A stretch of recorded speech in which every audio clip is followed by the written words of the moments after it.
I hereby summon all my imps.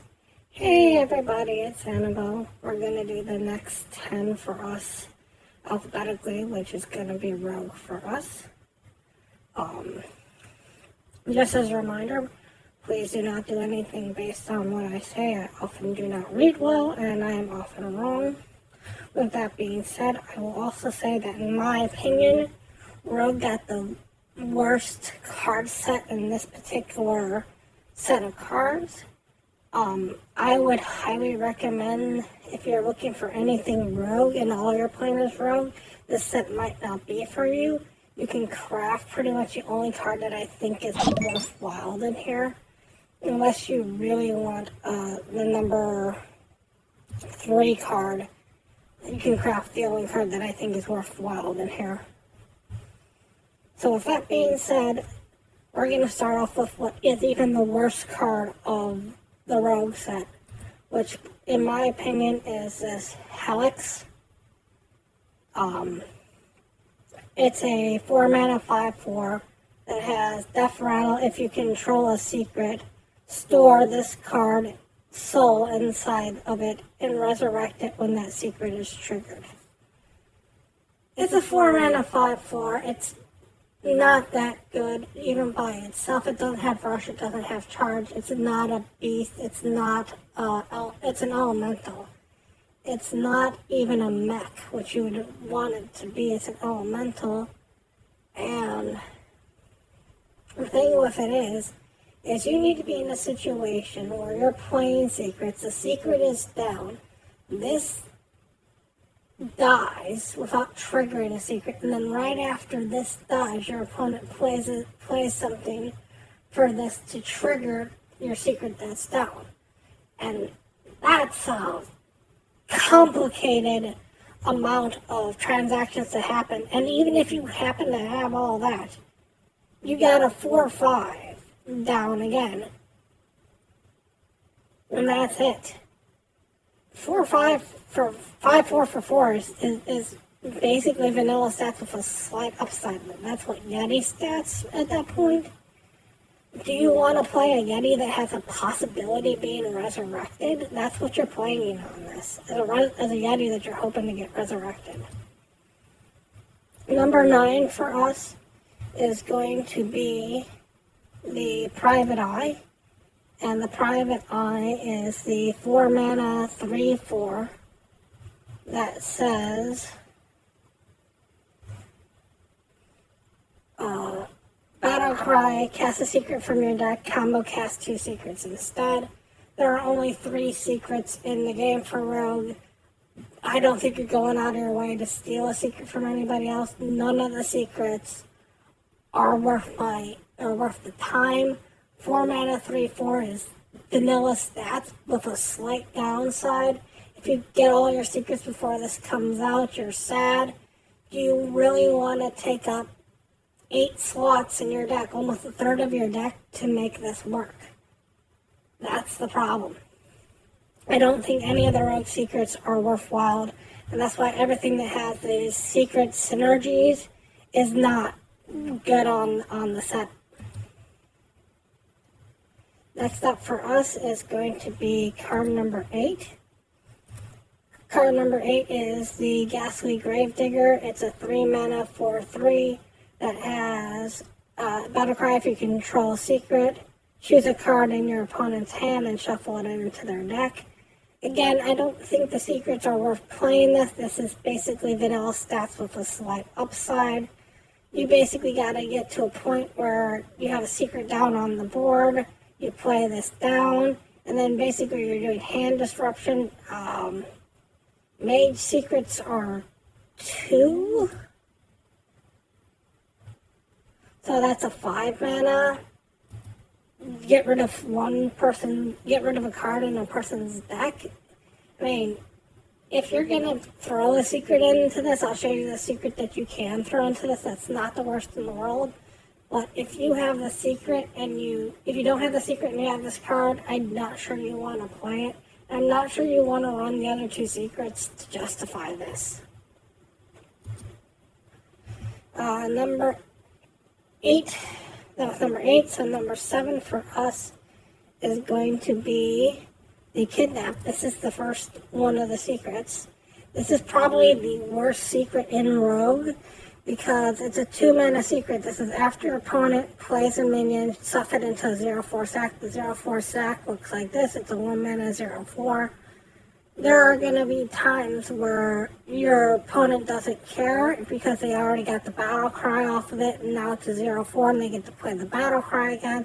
There's going to be times where they play something like a 1/1 out of their hand, and then you change it into a 0/4, and that's actually better for them. They'll just buff the 0/4 and attack you until you kill your own 0/4, and then they get the card back, and they might not play that card. There's nothing in here that says that this card can't attack if you get a +1 attack.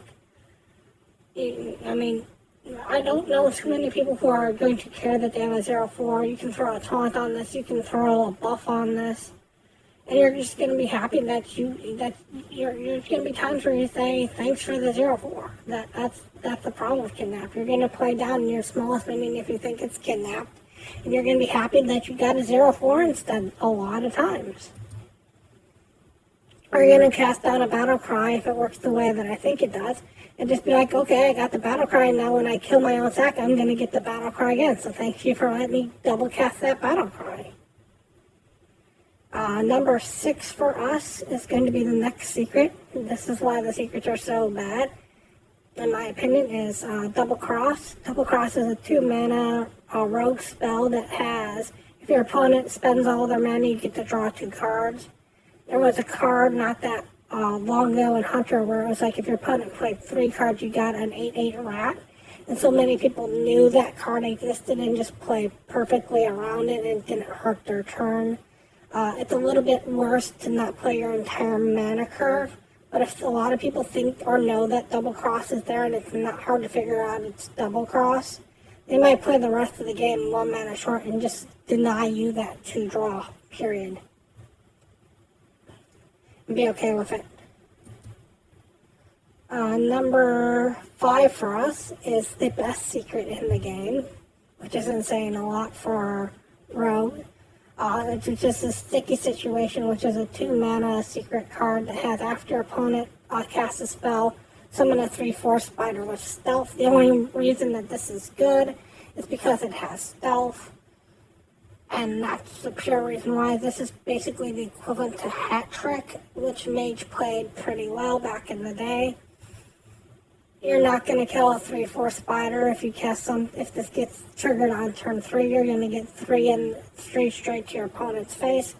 But this is the best secret in Rogue. And again, it's not hard to figure out what the secret is. You played a spell, nothing triggered. You played a minion, nothing triggered.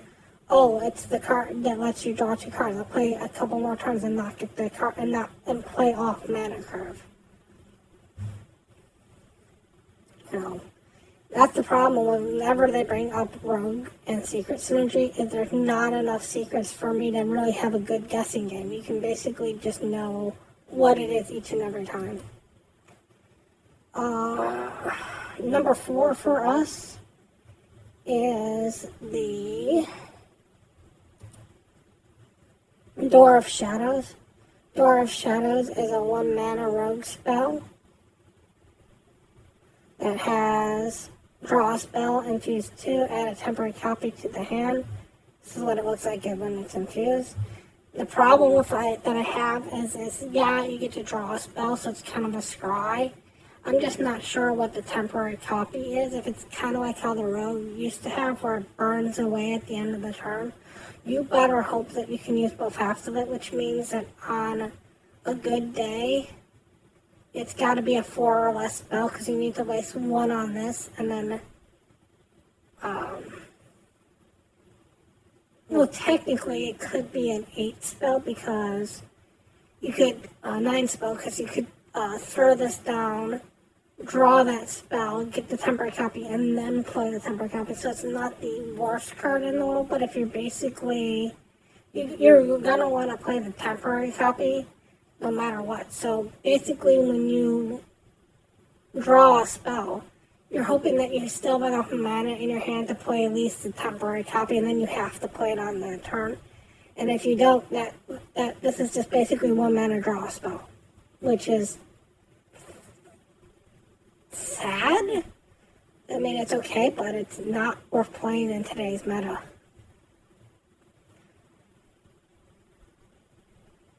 Next up for us is the third best card in this set, which is not even that great, but it's the third best card in this set, which is the Necrolord Drekka, which is the 4 mana 3/4 that has Battle Cry, equip a 1/3 dagger, +1 attack for each other card you play this turn. You have to play at least 2 cards before this. 3 cards before this, I should say, to just get up to Swordfish stats. Having 1 extra Swordfish in your hand at that point wouldn't be the end of the world. But if you're playing Swordfish, you're playing a ton of Pirates. There are going to be turns where you can get this down and get a chain going, so you can get up a pretty big weapon. You know, if you can get this up to 6, that's just going to basically say for the next 4 turns, you're basically almost dead at that point. It doesn't take that much to get this up to having 6 things full before this. If Rogue gets itself going, Leroy was, not Leroy, Edwin was scary, and this is basically almost the same stats as Edwin, almost the same effect as Edwin, but it goes on a weapon, which is a lot harder to deal with. Number 2 for us is going to be